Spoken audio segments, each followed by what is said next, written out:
Hi, this is Solace Ames with another video for you, and I promised someone on Tumblr I would do this on scoliosis, so this is my scoliosis video. I don't want to get too medical or technical, and this is going to be mainly for people who already have scoliosis or know a little bit about it.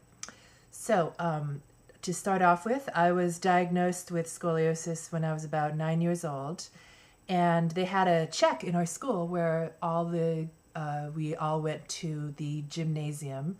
I think it was all the girls were separated, and we touched our toes, and somebody came behind us and measured with a ruler to check to see if our spines were straight, and I got pulled out because my spine was not. It was curved. So this was not a shock to me because my mother has it. She has pretty pronounced curvature. Hers is more like this. And scoliosis, idiopathic scoliosis is genetic. It is mostly linked to XX, so girls have it a lot more than boys. Something like 90% of the people who have it are girls. And it was not a shock to me, and I dealt with it fairly well my whole life. It hasn't been a big source of trauma for me, but it is also something that very much distinguishes me from other people. And I'm very glad, actually, that I had a positive role model in my mother. And I think that some people don't have that. So I'll just talk about these 4 things that it connects to, relationships and so on. And the first one is the relationship with your peers, especially in school, because many of us have had to wear braces. I had to wear a Milwaukee brace up until I was about 15 or so, and I'd gone through puberty, and it was my body was too big for the brace. But the brace is like an exoskeleton, basically. It had a metal collar sheathed in plastic that I fastened around my neck, and rods went down like that and went down like that, and then a sort of hard plastic carapace that surrounded my hip that I kind of buckled in. And I had to wear this every night. I probably should have worn it 24/7, but I think orthopedists stopped telling certain people that because they realized that these girls would just not wear it because it would just cause so much attention and, people staring at you like you're a freak, obviously, because, you're walking around with the exoskeleton, So I did not have to wear that at school, but I did wear it most of my days in between that time in my life. And as I went through puberty, as I sort of filled out in the hip area and so on, they adjusted it, they turned different screws, they made it bigger. It eventually got very, very uncomfortable, though, and I've usually lived in hot places, so it's very sweaty to sleep in at night as well. So I understand that it's a very difficult issue for a lot of girls who have to, deal with the peer pressure of walking around in the world, being socialized as somebody who's wearing a big metal and plastic exoskeleton brace-looking thing.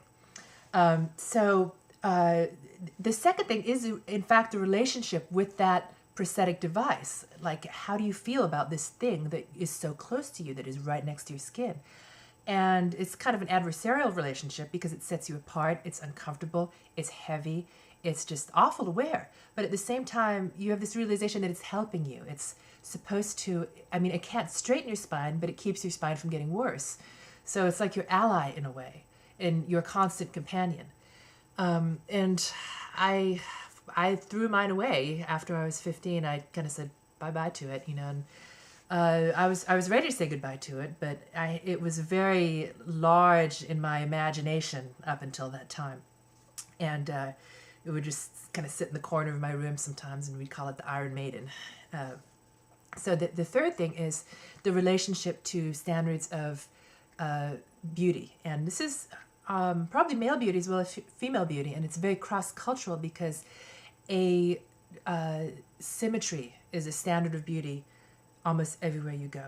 You're supposed to match up your left to your right. And if you have scoliosis, even if you don't have scoliosis that you can tell from looking at the front, you're sort of walking through the world as an imposter because you're not symmetrical on the inside. And I've had, sometimes when I've been out with a bathing suit or something, and somebody looks at my back and they'll go, "Oh my God, what's wrong with you?" And I'm like, "Oh, it's okay. I know my spine is a little bit crooked, so it's something that really shocks people when they notice it sometimes. And even though it's not noticeable for me from the front. It's still, you know, something that affects the way that I move through the world. I walk a little, my hips are a little bit off balance, so the way I walk isn't quite symmetrical. And, you know, people notice that, and and you know that people notice that, and there's always this little voice in the back of your head saying, oh, well, I'm different, you know, I'm not moving in the same way as other people are moving, and I wonder how they think about that. And you kind of have to, you know, force yourself to turn that voice down. So I guess there's that, you know, there's a relationship with standards of you know, physical beauty, conformity, symmetry, so on.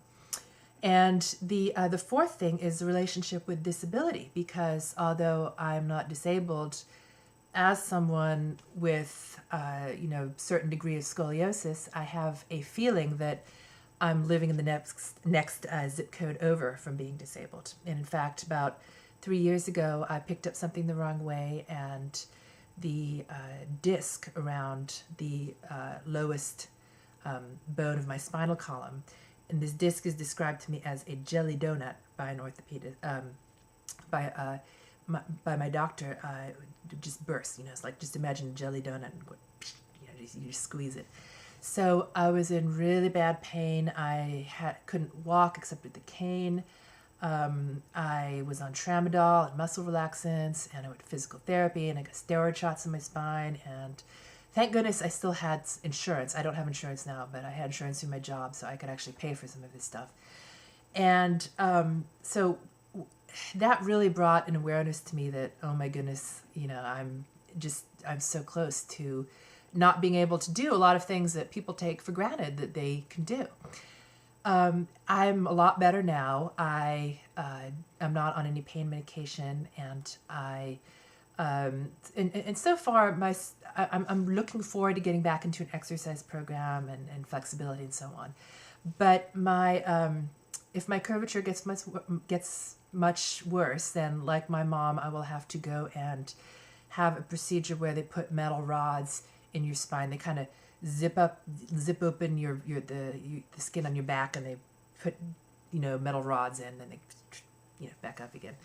And my mom went through that, and I don't want to do it, obviously, but, you know, if I have to do it, I'll do it. It's just something that, you know, is a potential thing that might happen in my future, and I just have to face that. So scoliosis is a very common disease, and so far it's been, I guess, not a huge part of my life, but I do wish that there would be more counseling available for young people who have it, you know, especially considering all these issues that come with wearing the brace and the peer pressure and disability and so on. And that's it, and hopefully next week I'll do something a little bit more general, but I hope this video has been useful for people who do have scoliosis, and if you have any questions, just let me know. Bye-bye.